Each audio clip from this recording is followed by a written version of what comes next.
Okay, welcome back to Addiction and the Three Principles with me, Greg Suki, and Harry Durbitsky. Today we have a really special topic because we get this question quite a bit, and that is, why is it so hard? As in, why is it so hard to get an understanding of the principles, or why is it so hard to get out of an addiction, or any of that kind of stuff?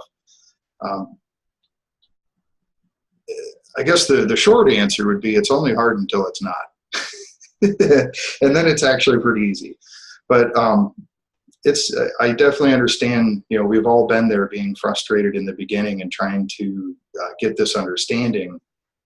And I guess I'd start off by saying the biggest thing I could say about it is, first of all, be gentle with yourself and learn to go with the flow of whatever feelings you have.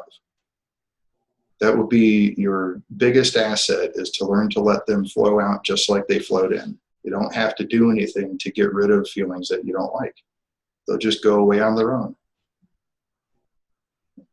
And Harry has something to say about this too. We'll get this started, and then we'll open it up for questions and comments. Ulrich was telling her story of what she experienced, and her experience was, it was very, very difficult, and then it was very, very easy. And Ulrich, can you tell a little bit of that story again? That was pretty cool. I know you just told it a few minutes ago, but if you wouldn't mind just again repeating that story, just a short form of it, but your feeling was truly beautiful. Go ahead. Yeah, sure. I tried to get together the puzzle parts that I had seen so far, but I was struggling a lot with it because I could not apply to my habit, which is binge eating, the parts that I already did apply to other parts in my life, and it was so difficult for me to see through that, because maybe I wanted it too much, or I had too much thinking about it. But this is already the explaining part. I could not. I thought there is something wrong. I had proof that there is something not matching what I heard so far, because I was confusing the things that I've been told, like trust your feeling. When it's feeling good, it's maybe a better state of mind, and if it's a horrible feeling, you're in a low state of mind, for example. But when I want to binge eat and I do it, it's the best feeling I can think of, and therefore I think I confused it a lot. I could not see through a different quality of feeling, or I don't know how to call it. I thought there is something wrong, but now looking in this direction, keep on looking, and just I had in mind, okay, what would somebody maybe tell me if I asked my questions? And then it came to me, like the dragon story, for example, that Michael Neal is telling, and suddenly I saw it's really made up by me. And when I got that it's made up by me, I saw the huge creative thing I was doing there, that it's really going on like a big movie, and sounds and special effects and so on. And this is why it felt so real to me. Like now, as I saw it, it's so clear, but I could not see it for, I think, months. That's beautiful. I think you've highlighted one moment when you can't see, and then one moment you can see. And when you can't see, it's hard. Very, very, very difficult. I want to tell a story. I want to bring Sid into this meeting. So I have a few quotes and a few things, a few stories about him. And what came to my mind of this topic was, there was a time many years ago that I was really, really bummed out. I was really, really discouraged and feeling hopeless within myself. And I was lucky enough to be, Sid happened to invite me to come to the island for a second. I had something to do with him. And I went over, but I was totally bummed out. And I was so low energy that it was embarrassing for me to be in the room with Sid, but I was also glad because I was going for almost like a life preserver when you're drowning in the ocean. And he never talked about my problem. And then I asked him, and he says, "Well, you're stuck in time, Harry." And that made a lot of sense. You get stuck on a level of consciousness, and then you're thinking about it, and you're getting heavier and heavier. So I said to him, "Well, what can I do? I'm just totally hopelessly feeling depressed and everything like that." And he said, "Listen to truth. Listen to truth." That's all he said. And then we shared a little bit more, and then I left, and slowly but surely I came out of it, but I really remember that story. And I'm going to read a quote that I got from a paper.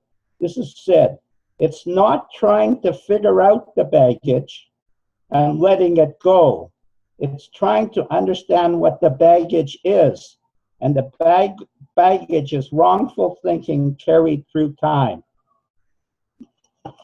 I think that, that really shows that the problem we have that's difficult is that we're trying to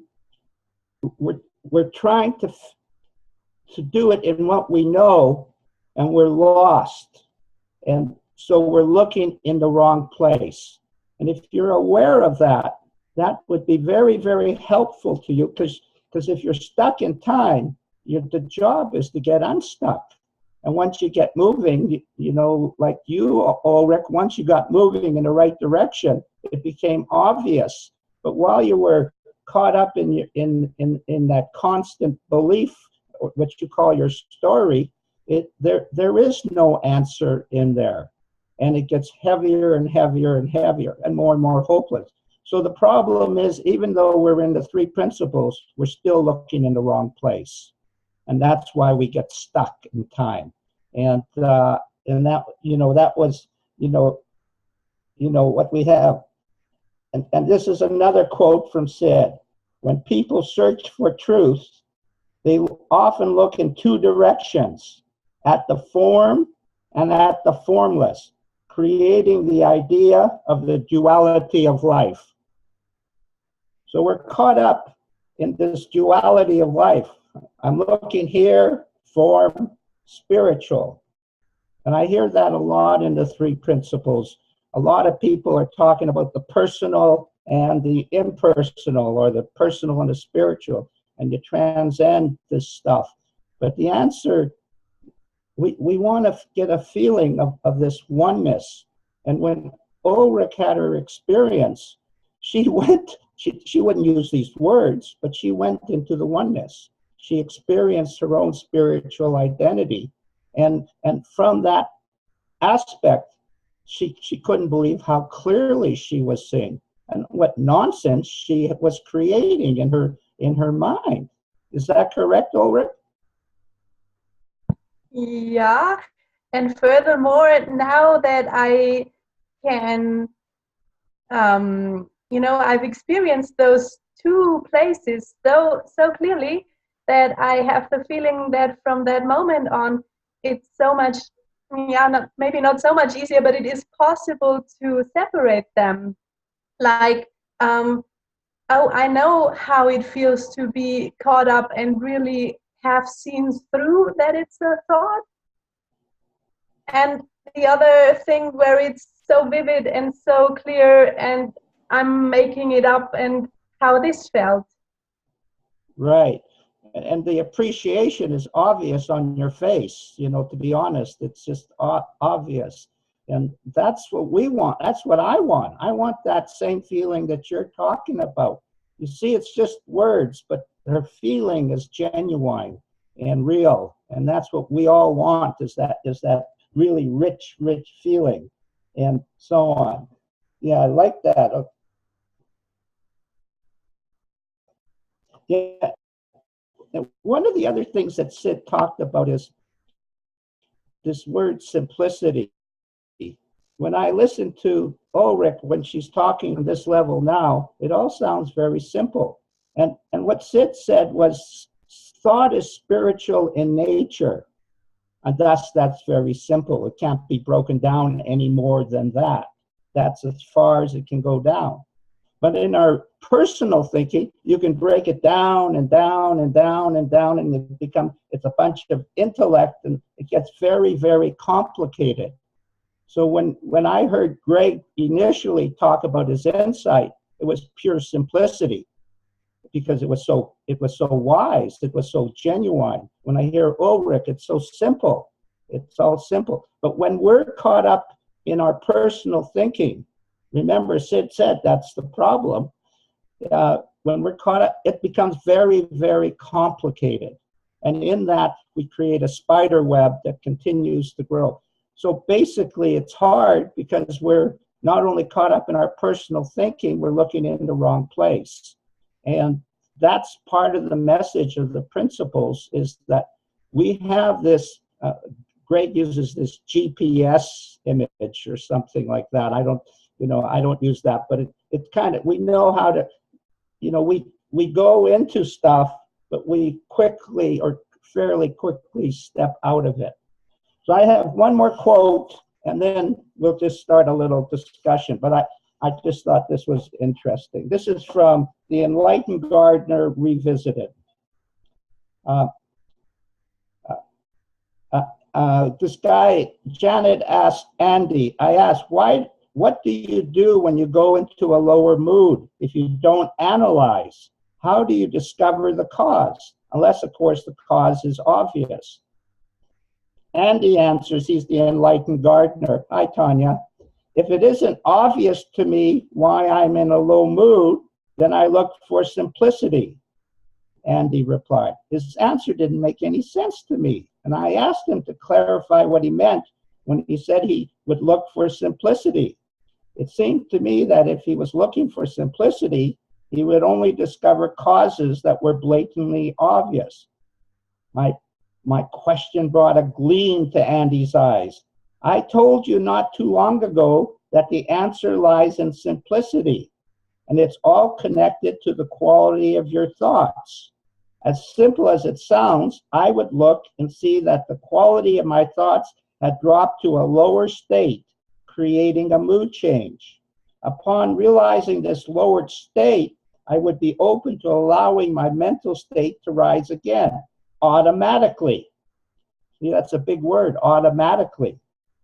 I can guarantee you, Eric, if you do as I suggest, you will be rewarded beyond your wildest dreams. And that's what we kind of want. We want to experience our wildest dreams. And yeah, so does that, I don't know, to me, those were relevant words to how I see it difficult and how it isn't difficult. And I'm not a guy that does very well in complication. I can tell you that right now. I don't like it. I find it makes me serious, and I start to analyze everything. I do like simplicity. Of course, being a human being and Harry Drabitsky, it's not always a piece of cake, but generally speaking, pretty good.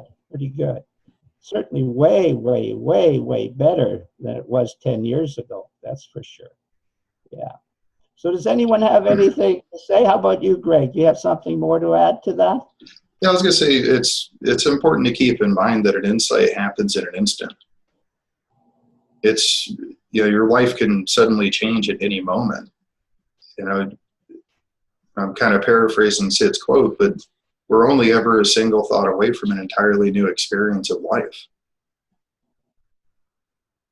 And that, That's hard to believe, isn't it? yeah, and it's, you know, I've experienced it quite a few times on my own. It's such a beautiful thing when it happens, but it is kind of frustrating until it does. But it doesn't have to be. You know, just relax into the feelings of life and learn to allow your mind to slow down. The slower that your mind gets, the less thinking you have going on, and the easier it is for the insights to happen. But they can happen at any point in time. Why don't people, Greg, in your opinion, relax with it? Well, we're taught otherwise. We're told that we have to do things to improve ourselves. We have to read 1,000-page self-help books, and, you know, we have to have techniques. We have to have all these things to do.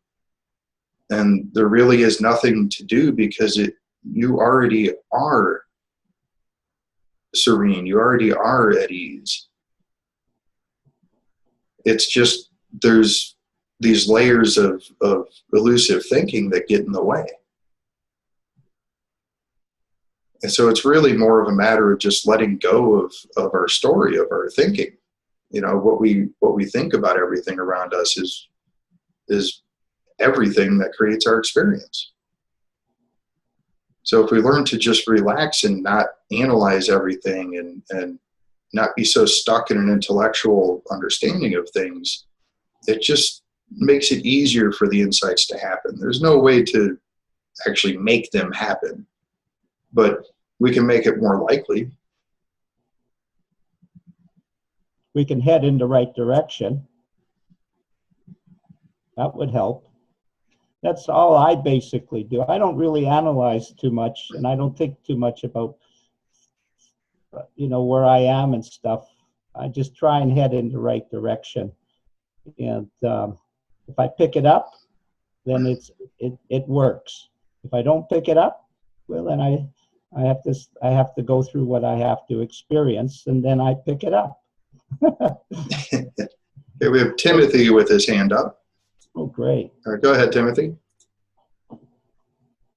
Hello, everybody. Hello. Hi. I could totally relate to that. Being stuck in time or frozen, like even like just growing up, being around or using drugs and alcohol for so long, and just thinking, like thinking and not acting, like, oh, I don't fit in and this and that, like to certain groups, and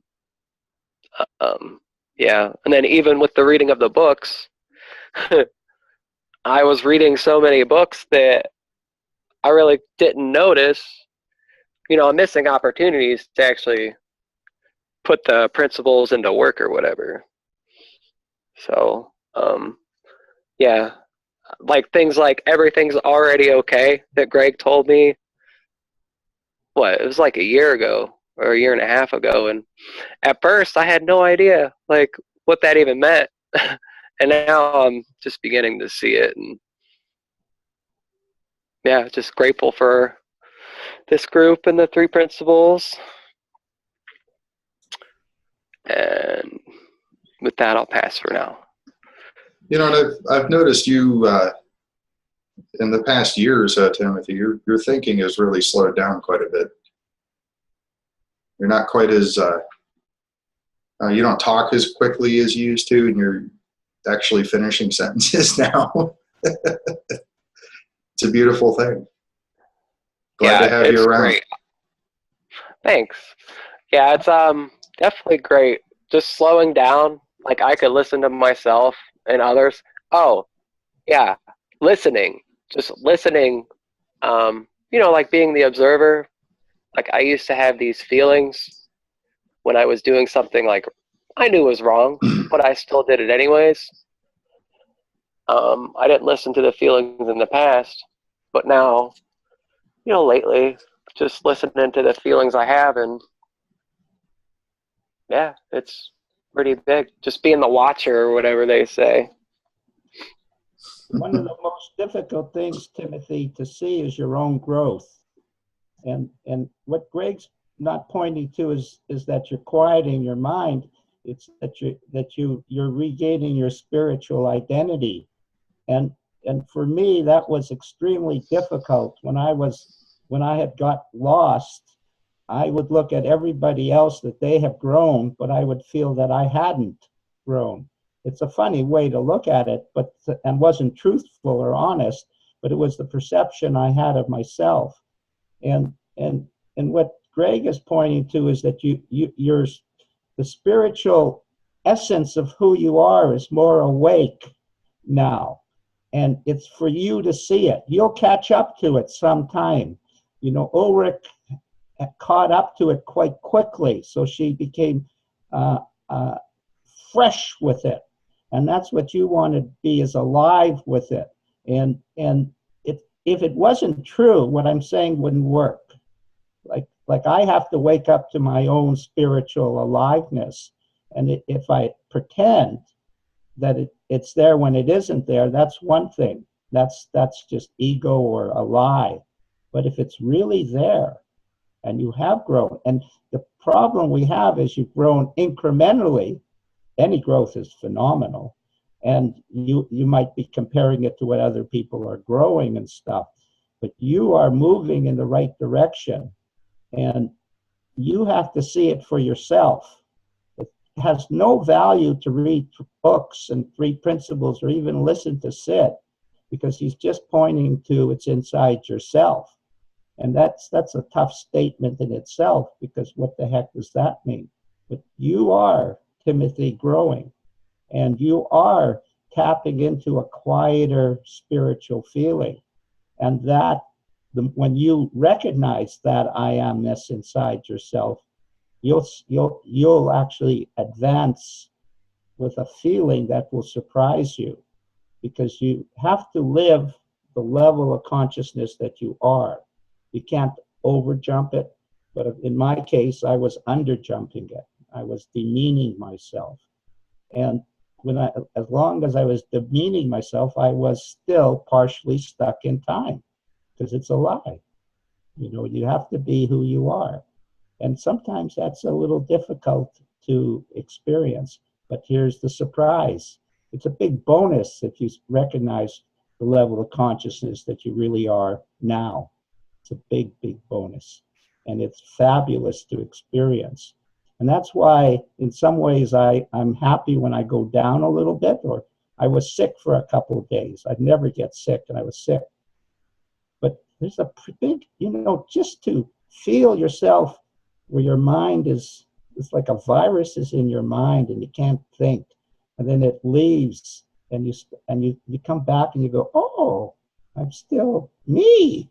It's sure good to feel that. And I like me when he feels good, and a new level of appreciation just to be here today, not being totally sick and stuff is it feels good, I feel like, hey, I can join life again, and I don't have to just sit around and drink ginger ale. So really look at yourself, Timothy, the feeling, forget about the form, just the feeling itself. You feeling better? You're getting quality feelings? You can't beat it. Ulrich has a new feeling. She sees totally different. Greg found a new feeling and he feels totally different. That's all our stories here. We're all in the same boat. Sid definitely had the nail hit on the head when he said, go for positive feelings. So, yeah. Has anyone else got anything to say? It'd be nice. Oh, good. You have to unmute yourself. Okay. When you were talking about the looking in the 2 different directions, something that helped me the other day was somebody said that oneness is infinite, and so if oneness is infinite, then all of the form must be actually inside of oneness, not coming out of it and not being outside of it. So there's only one direction to look in, because it's all inside of oneness. I don't know if that helps. Oh, Help it's me. powerful. Beautiful. Yeah, I thought that was great. Yeah.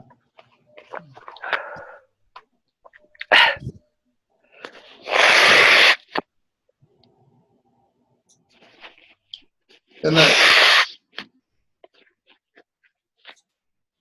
there we go. That oneness is really, really a big thing for me. When I really saw that, it made everything much more simple. And, you know, like Harry was talking about watching people around you, you know, maybe make more progress than you and stuff like that. To me, it can only appear that way. Because if one person makes progress, we all make some kind of progress.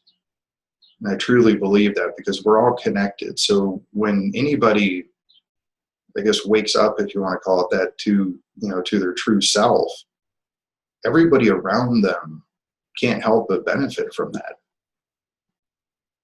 I mean, you look at all the great people throughout history, you know, there's stories of, you know, Mother Teresa showing up in villages and people being, you know, just by her presence, people being cured of illnesses, and even, you know, in hot climates, the weather cooling down while she was there and stuff like that. I mean, it's amazing the energy that we carry with us and how it affects everything and everybody around us, because we are all connected. It can't be any other way. There can be an illusion of being disconnected, but it's just not true. And what you were saying about the oneness, what came to me in this last little while is, when I was stuck in time, I was caught up in the duality of life. I never really think of the duality of form and spiritual as separate. Yet that's where I was. I just couldn't feel what you were talking about, Anne. And I think that's kind of what's stuck in time, or getting caught up in the past is about, is we get caught up in the duality of our reality, when in reality, Sid is always pointing us to the singularity of the oneness that we need. And when Ulrich was talking about her experience, you could feel she wasn't talking about a separation. She was talking about a oneness that she was experiencing in her life. And that's you know, like when I got sick, I felt like I lost that in a way. And now I'm rebounding into it again at its own natural pace. And we'll see how it goes.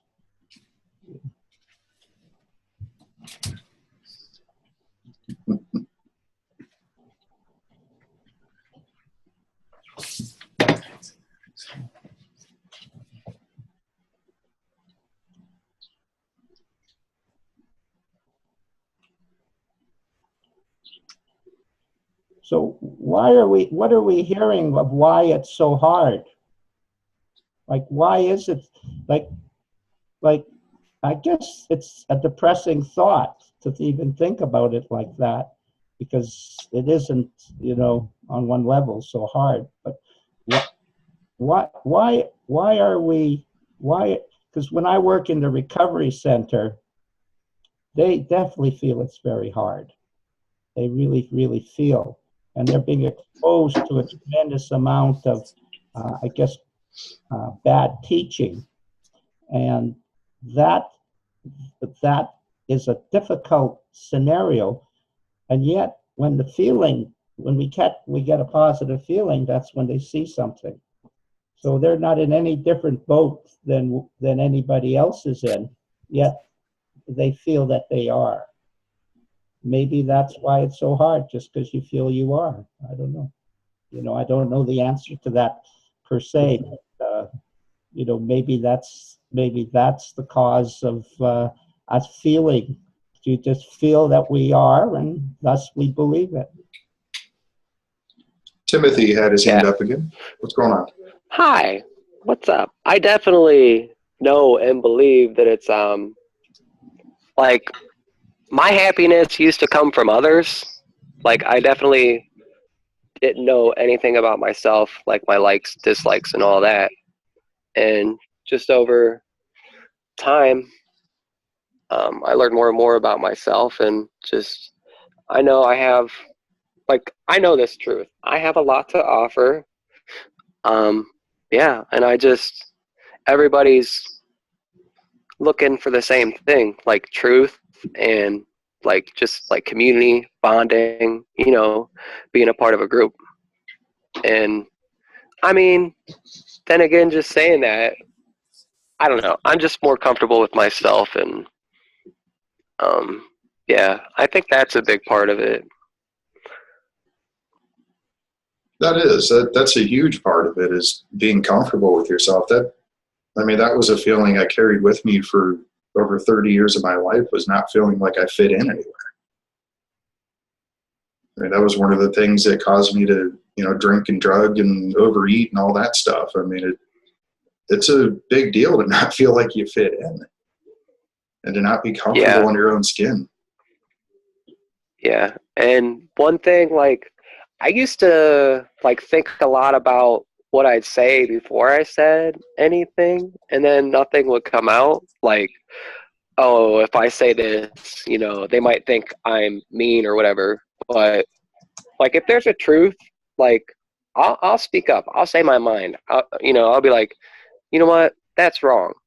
You know, I'll say it once, just when situations come up that I don't know, just kind of point to truth when I see it. Like, um, yeah. So with like family and stuff, Mm. I mean, they're on different levels. We all are, and I just being comfortable with myself, and you know, I'll say I think that's wrong, and then they may have an opinion, and I'm not trying to go into a big argument or whatever, because everybody's entitled to their beliefs and opinions, and I'm just gonna plant seeds and you know all that. And I pass again. It's I beautiful. think I think one of the I'm right now. I have a feeling. I'm going to express it. It could be a surprise, but one of my best friend in Denmark has just passed away, and I just found that out a few minutes before the show, and so I'm in a place where I don't know what to feel yet. It's just starting to come in and uh, starting to be real for me, and um, and I guess what I'm experiencing is I'm I have to I can't think my way through it. I can feel that. Like I took a mental state and I did a few things, but I can feel that I can't really uh, um, control or experience it in a way that's from my known experiences. So I'm starting to see it, the feeling starting to come in, and I'm welcoming that. But it's new and unusual for me, and um, so I'm just starting to feel this this feel. I can feel myself starting to tear up just a little bit, and I can feel um, a recognition of something, and yet I'm not on top of it. And when I've been growing a lot, it was always like that. I wasn't on top of it. I was more in it. And we want to, you know, I guess as this experience, you know, take me back out of my intellect and more into, again, back inside, where uh, feelings govern what I do rather than thoughts. And you know, and so, and the other feeling I had was, I'm going to stop this, was my friend was very, very, very, very, in a very, very, very bad place. And I really feel it's the best thing in the world for him to have died. You know, even though we were planning a trip together and stuff, it's time for him to move on, because what he has is no good. And but Sid was in his last months. It was the same for him. When I started to hear what he was going through, I actually knew the day before he passed on that he was going to pass on, because it was just already too much. And my friend that feels the same way. So on one level, he has gone back to the other side, and he's going to be reborn as a baby and come back with a fresh new start, all that he's learned. And in the end, he said I was his best friend, and that means a lot to me. So that's my story to this moment of what I'm experiencing. And I guess I'm glad to have shared it a little bit. Right. Well, Ulrich said she has something to add here. Go ahead, you're unmuted. Okay. Yeah, the question before was, why is it so hard? And I find, or I get that an urge gave me more of a safety than anything else in my head could do at that time. I mean, I tried to solve a thought problem with thought, and of course that's not working, but it gave me a kind of safety there, because when this began, that whole battle in my head about do I eat or do I not eat, at least I knew what was coming. I'm pretty sure about what I go through, because normally it's always the same and it takes a while and so on. So that is my idea why I found it so hard. Sorry for my voice. And meanwhile, I find like the place in my head where I am when I get in that situation now, and I try to remember myself, this is thought, and don't buy it, I'm creating it, and so on. It feels like the same place in my head where the battle was previously.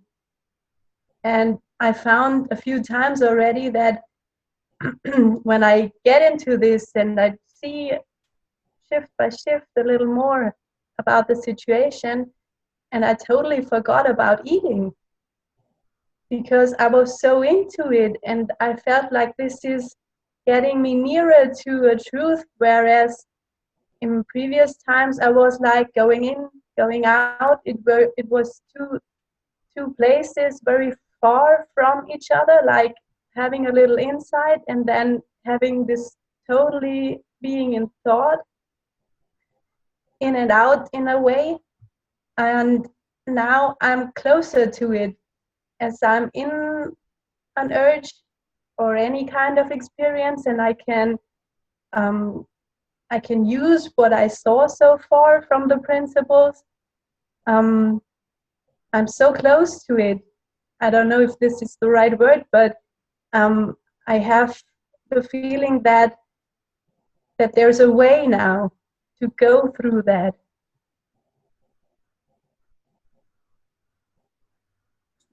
In a simple way too. So you're not really having to tell yourself not to do it. It's just happening. That's the I don't know yet. That's the power of insight, though. It's not an intellectual thing at all. You don't have to think about it. That's why it works so well. It's when we get our thinking involved that we start messing it up.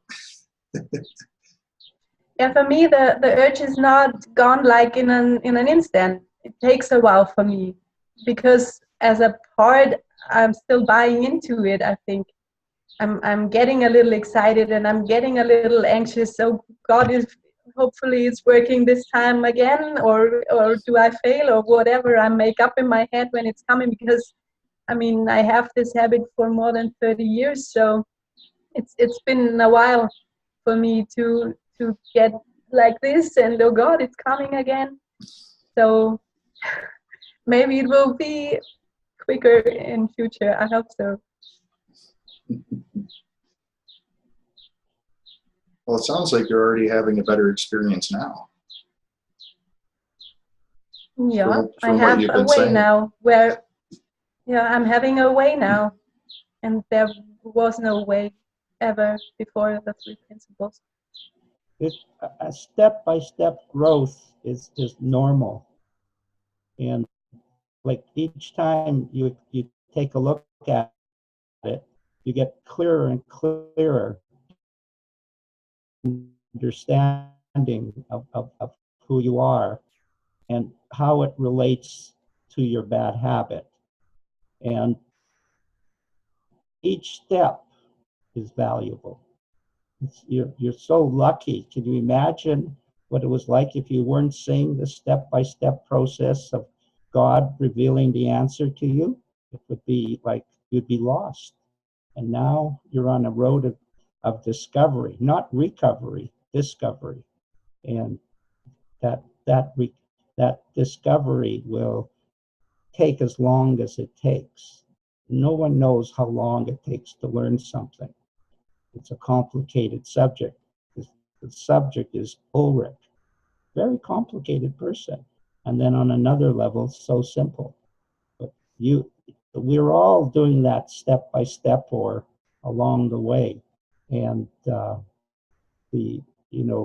that's why I love working with Greg, is because he stepped away, but he's still a human being having to go step by step as well. Even Sid had to go step by step in certain areas. But of course, he had what's the word, a competitive edge over us because he was enlightened. So he knew.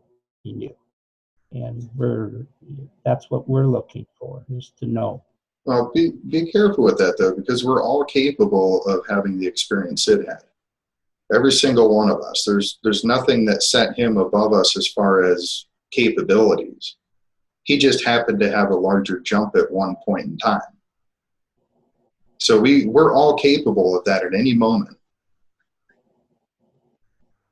So please don't feel like you're less than anybody else because you're where you're at. It's just not true, because we're all innocent and pure at our core. Every single one of us. And once we tap into that, it doesn't matter where we were before. It just doesn't, because we have a new reality. We have a new perspective on life. And I can't remember who said it, but I heard somebody talking about uncovery. It's not recovery, it's uncovery, because it's just getting rid of the layers of illusion that we've created that get in the way of seeing that well-being. That place inside of us that's never harmed, that's never damaged. It's always there, every single one of us. So yeah, Sid had a very large jump in an instant at one point in time, but we're all capable of that. And whether it's a large jump or a bunch of little steps, I like to call them popcorn insights, it still accomplishes the same thing. We still have a better experience of life. We still have more moments of happiness and peace and contentment.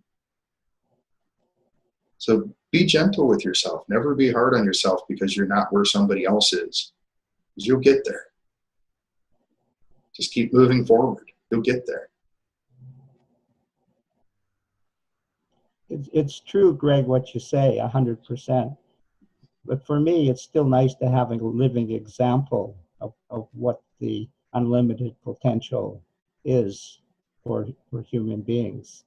And but what you say is absolutely the way to look at it. We have and are that truth.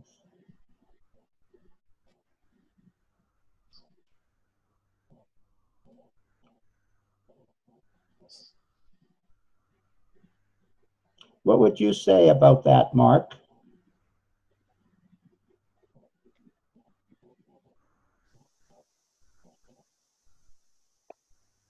Am I on?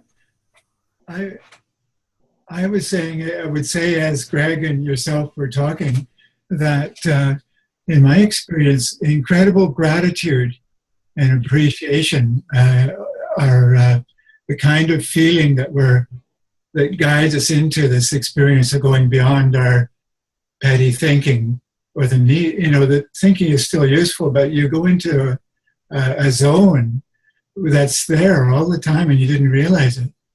And incredible gratitude, and then you're just handed this gift of going beyond your the need to think so much, and it makes it so much easier. You feel so much more taken care of than you ever knew, and you're guided by positive thoughts, positive energy. But there's no trying at all. You've just gone beyond your thinking per se, and you're just in there, and you just do your thing. And so that was my experience after many years of missing it, really, of trying to understand it, but never giving myself that chance to go beyond myself. Kind of, it's not about you, it's about what you really are, this incredible place that you have in you all the time. So it's a beautiful thing. Beautiful. Every one of us.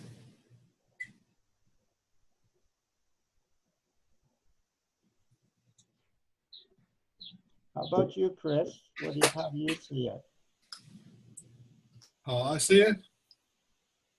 I was just remembering. I've shared this a lot, but I don't think I've shared it here. I had this experience in hospital in 2007, 8, I think it was, where I was almost dying. And something happened in the hospital. I switched on the television and they were sending a terrible movie, kind of people getting cut up and blood and stuff. And I was there with all the kind of tubes and apparatus, and I just had this one thought: God has humor, and it just clicked. I couldn't take it seriously, and the moment I stopped taking my own, poor me, serious. I do something very comical about it, and I just felt love and gratitude and wow and beauty and everything changed like that. It was one of the best things that's ever happened. And in a way, also, I just realized that in a way, fear of dying disappeared. Now I can still have these. Sometimes, if I have something, I can feel, oh no, am I going to get sick? Or so I can still have some fears, but they're not connected really no longer because it's a lot easier now, and I think in a way, if you look at addiction, I think it's also about if you somehow or another if you give up in life, say it doesn't matter, my life is it'll never be as I want it to be, or as soon as you do that, that's your thinking, isn't it? So you kind of switched off something, gone into the zombie land, and then you try to keep yourself alive with some kind of stimulant, whatever, and it doesn't really work. So I think this one thought, you can switch it on or you can switch it off. And I think switching it off or undoing it or what do you call it, uncovering? Yeah. It's just going the other way. You know, it's like pushing the door and then open and realizing, oh, it opens this way. And you almost killed yourself trying to get it, fix it the wrong way. So that would be a metaphor. That was how I felt. It was so surprised. I was so surprised. I was surprised that I hadn't seen this possibility, and I'm surprised that I didn't. Suddenly I could see God's comic, and that's why I find the laughter and usually laughter and fun goes together with spirituality, as I see it. Yeah. There was a story George Pransky told once. He said there were, in his mind, two things that make a great psychologist. And the first one is a person, I guess, like Greg, who listens a lot, listens with a really big feeling. Greg's a very good listener, and better than I am, to be honest. So that's the first, makes a good psychologist. The second one is one who has a great sense of humor, makes a great psychologist. And then he said, as far as he could see, the second one was more important than the first one. Yeah. So it's just a story that he told once, but reiterate. And Mark, what you talked about gratitude. It doesn't get any better than that. That's a phenomenal feeling. You can't do better than talk about that, genuinely, of course. So that was also amazing. So, Harry. Yeah. And it wasn't just gratitude for what you have, and it's gratitude for, I think, sometimes seeing the changes in other people, like the incredible. Sometimes you're just blown away how people have come from drug addicts on the street. I remember in St. Paul, this is when I really was just astounded. I could not believe the difference in a young couple who had been on the street and had become these incredibly poised, confident young people. And it moves you. You've got to allow yourself to be moved. And that's what I think you want to look for the goodness in life and see, appreciate the power. And then you just you share it best you can, and through that it seems to take you to another place, doesn't it? In my experience, and then you're just guided. You're just in this place where you're sharing positive. You only want to be in that positive place. It's not a matter of thinking. And yeah, I couldn't agree with you more, Mark. There's nothing in my experience, there's nothing more beautiful than watching somebody else get this and just watch their life change before your eyes. That I've talked to quite a few people, and they, when I first started talking to them, they got that, that thinking look on their face and all this, anguish and worry. And then just to see in an instant, watch them, their whole face relaxes and their shoulders drop, and they kind of get that stare off in the distance, and something happened, and they're suddenly not as anguished anymore. They're much happier. It's I've never seen anything more beautiful ever.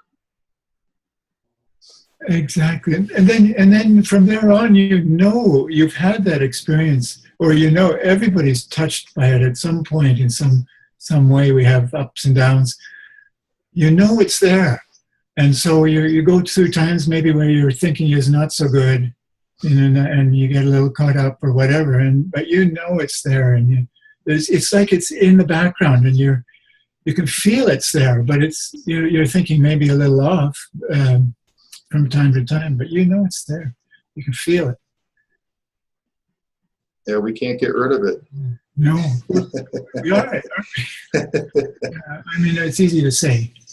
Yeah, but we really feel we are it. Yeah.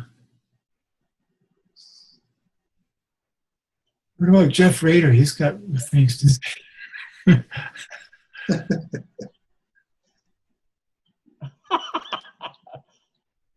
You know what you were talking about, Mark? A sec here. I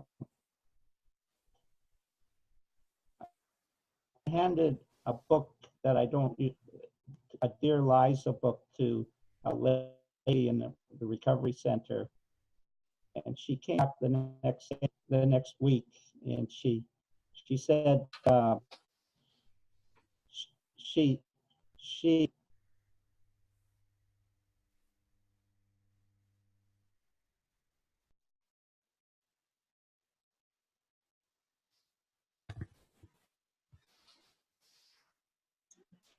We can't hear you, Harry. Can anybody else hear him? No, we can't hear you for some reason.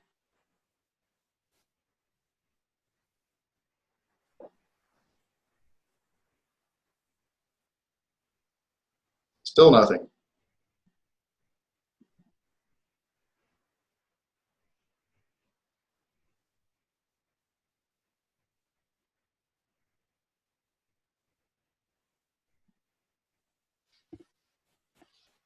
Jeff's unmuted. What do you have to say, Jeff? I'm not sure how that happened. Well, too bad. I wanted to say hi to Mark and wish Karen well. Other than that, I'm just sitting here listening. Sometimes listening is way better than talking. Well, it's good to have you here. Thank you.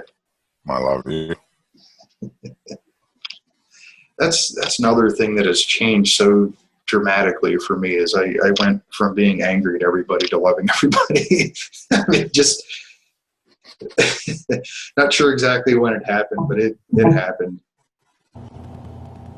You know, there's an innocence to us all. We're all doing the best we can with what we have going on in our heads right now. You know, and when we're in a better state of mind or a higher consciousness, whatever you want to call it, we do better. And when we're not, we don't. That's all there is to it. And, you know, when I say be gentle with yourself, that's really what I'm talking about is don't beat yourself up when you get in those lower moods. Don't beat yourself up if you went, you know, an entire month without doing whatever habit or addiction that you had, and then you go back to it for a day. Don't beat yourself up, because then you had shame and you know, you had all these negative thoughts to it that just make it worse. You know, if you want to feel better, don't add more negative thoughts to it. Just get back on track. And I love in Amy Johnson's book, The Little Book of Big Change, she talks about setbacks being meaningless. It's just an old habit. There's nothing more to it than that. Keep it simple. If you make a mistake, if you have a slip, whatever you want to call it, if you relapse, whatever word you want to use, do not be hard on yourself for it. Just get back on track. It doesn't mean you failed. It doesn't mean there's anything wrong with you. You're not broken. You're just a human being. And it's beautiful.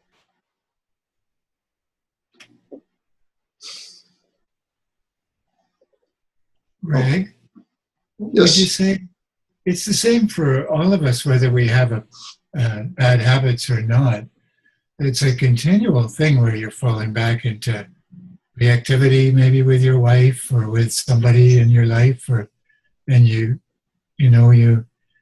it just depends how you're feeling, we're all, whether you have a habit or not, we're all in this continual falling back, and then and then back into feeling, and Right. Right. And then I think maybe the habits slip away. And like, I think Ulrike, you said that they slip away when you're feeling better. You don't even realize you haven't been attracted to your habit or whatever habits of reactivity in my case.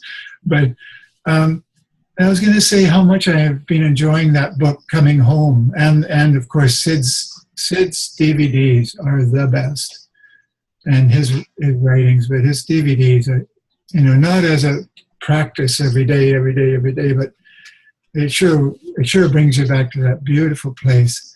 But that book, Coming Home, by Dickon and Natasha, talks about each one of us in this dance of energy. That life is there's all sorts of wonderful things they say about consciousness being the sky and your thoughts flying through, and about each of us being part of this dance of energy, of spiritual energy in life. And if you see it, it kind of allows you to look at your partner and say, oh, okay, but maybe she's off in her own thing there, but that's part of her dance. It kind of takes the judgment away. Everybody's doing their own dance. I like that anyway. Yeah. Yeah, that's so true. So true. There's always, we're always coming in and out of it. And what Harry was talking about earlier, I sometimes use the example of a GPS when you're driving in your car.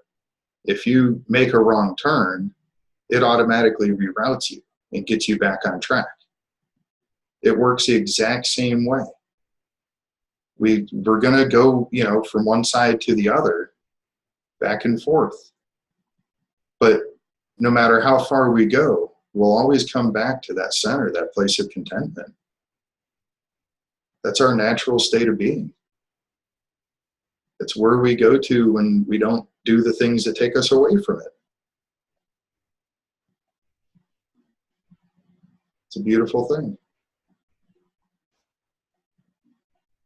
I think this sounds like a good place to end it for this week. We have Kathy Casey coming on next week, so it's going to be another great call, another great webinar.